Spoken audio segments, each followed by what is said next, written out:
네, 중앙재난안전대책본부의 브리핑 들으셨습니다. 이어지는 질의응답은 KBS 유튜브 라이브를 통해 보실 수 있습니다. 박광식 의학전문기자와 함께 브리핑 내용 정리해 보도록 하겠습니다.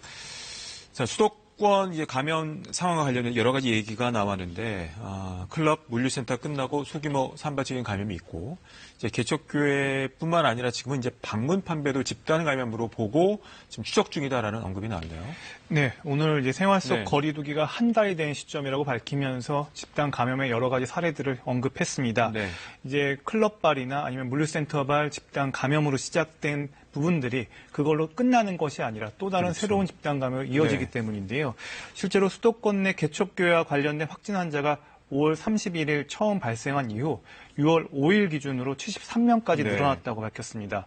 또 오늘은 또 방문 판매 회사와 관련해서 확진 환자가 다수 나타났고 또 하나의 집단 감염 사례가 또 이어지고 있는 상황이라고 밝혔습니다. 네. 그러니까 하나의 집단 감염을 확인해서 관리하고 안정이 됐다 싶으면 또 다른 거죠. 집단 감염 사례가 계속 이어져서 계속 네. 이런 산발적 감염 사례들이 누적되고 있는 상황입니다. 그래서 이런 상황들을 갖다가 방역당국은 계속 우려하고 있다라고 밝혔습니다.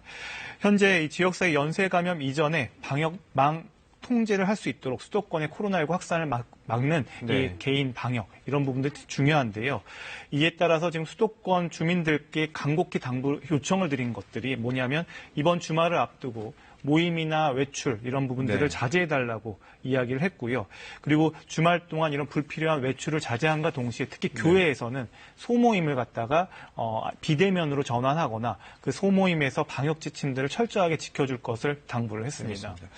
그러니까 말씀 주신 것처럼 이제 확산 속도를 줄이는 게 관건일 텐데 관련해서 이제 생활 속 방역 수칙이 그 어느 때보다도 중요한 시기인 것 같아요. 네, 맞습니다. 이제 생활 속 방역 지침 결국은 깜깜이 감염의 비율이 지금 9%까지 증가했다. 많이 올랐네요. 많이 올랐다는 네. 얘기들이 어저께 나왔고요. 결국 감염 경로가 불명확하다는 것은 결국 그 누구도 감염이 될 수 있는 상황이다. 그렇죠. 이런 무증상자도 있고. 무증상자로 조용한 전파가 네. 이루어지기 때문에 가능하기 때문에 결국은 일상생활에서 본인이 스스로가 바이러스의 감염을 막을 수 있도록 생활 수칙을 잘 지키는 방법밖에 없습니다. 손 씻기를 잘하고 거리를 잘 두고 마스크 착용을 잘 하는 방법. 네. 이것들이 생활화돼야 된다. 이렇게 볼 수가 있겠습니다. 6월 14일까지 수도권에 강화된 방역 조치가 시행되기 때문에 잘 지켜야 될 것 같고요. 그리고 감염병 예방과 관련해서 여러 가지 관련 법률 관련해서 시행 규칙에 대한 언급이 나왔네요. 네, 맞습니다. 지난 3월에 감염병 예방법이 개정이 네. 됐습니다. 그래서 그 개정 내용을 구체화한 하위 법령이 이제 마련된 건데요. 그래서 어저께 공포를 했습니다. 네. 우선 진단 검사를 거부하는 사례를 방지하기 위해서 의사가 진단 검사 거부자를 신고하는 세부 절차를 마련했다고 밝혔고요. 네. 또 개인 정보 보호를 강화하기 위해서 감염병 환자 정보를 공개할 경우에는 이 질병관리본부장이 감염병 위기 상황, 그리고 감염병의 특성, 네. 그리고 역학적 필요성을 공개해서 그 개인정보의 공개 범위를 사전에 정하도록 했습니다. 네. 만약에 이 공개된 정보가 내용이 사실과 다르거나 이에 대한 이견이 있는 경우에는 네. 정보의 당사자가 이를 이의 신청을 통해서 관리 구제를 받을 수 있도록 절차도 마련했다고 밝혔습니다.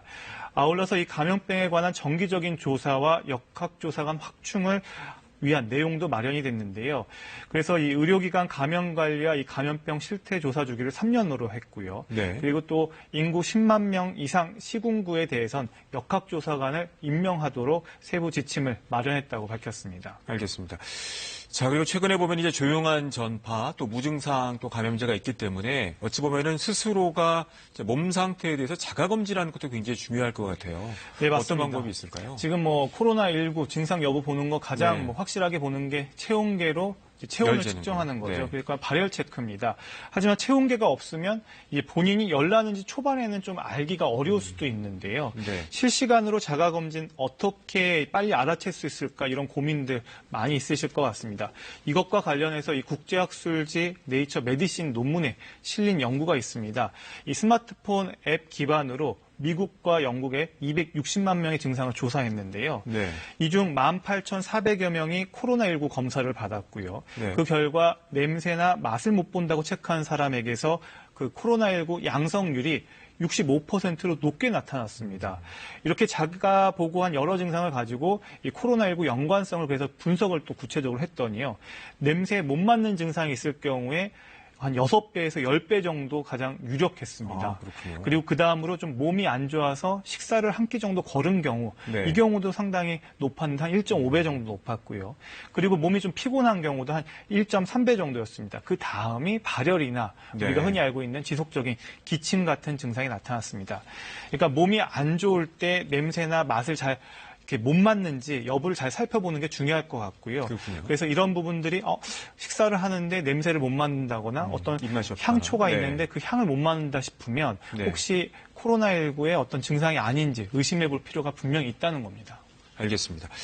자, 그리고 이제 서울시에서 최근에 이제 서울시 치과의사회 그 대형 행사가 예정돼 있는데 이 집합 제한 명령을 내렸네요. 네, 그렇습니다. 이 서울시는 오늘부터 7일까지 서울 코엑스에서 열리는 서울국제치과 기자재 전시회에 치과의사 등 7,000명이 참석할 것으로 예상이 되자 네. 행사 자제 공고에 이어서 긴급 집합 제한 명령을 내렸습니다. 이번 집합 제한 명령에 따라서 서울시 치과의사회는 행사를 자제해야 합니다. 네. 이제 행사를 근데 그럼에도 불구하고 진행하려면 출입자 명부 관리를 철저히 해야 되고요. 출입자와 종사자의 증상 확인, 유증상자 출입 금지, 또 마스크 착용, 네. 또 행사장 내에서 그 이용자 간의 그 간격을 최소 1m간을 유지하고 그렇군요. 또 출입구하고 행사장 내 손소독제 비치 등을 준수해야 합니다. 이 서울시는 이 행사가 강행이 되면 강남구와 합동으로 강력한 현장 점검을 통해서 방역수칙 준수 여부를 점검하고요. 위반 상황이 적발되면 확진자 발생에 따른 치료비와 이 방역비 등 손해배상을 청구할 예정입니다. 이 서울시는 최근 수도권의 코로나19 집단 발생으로 정부가 이 수도권 14일까지 강도 높은 방역 조치를 시행하고 있다고 강조하면서 대규모 전국 행사 진행은 보건의료인으로서 적절치 않은 처사라며 행사 자제를 거듭 요청했습니다. 네, 여기까지 듣겠습니다.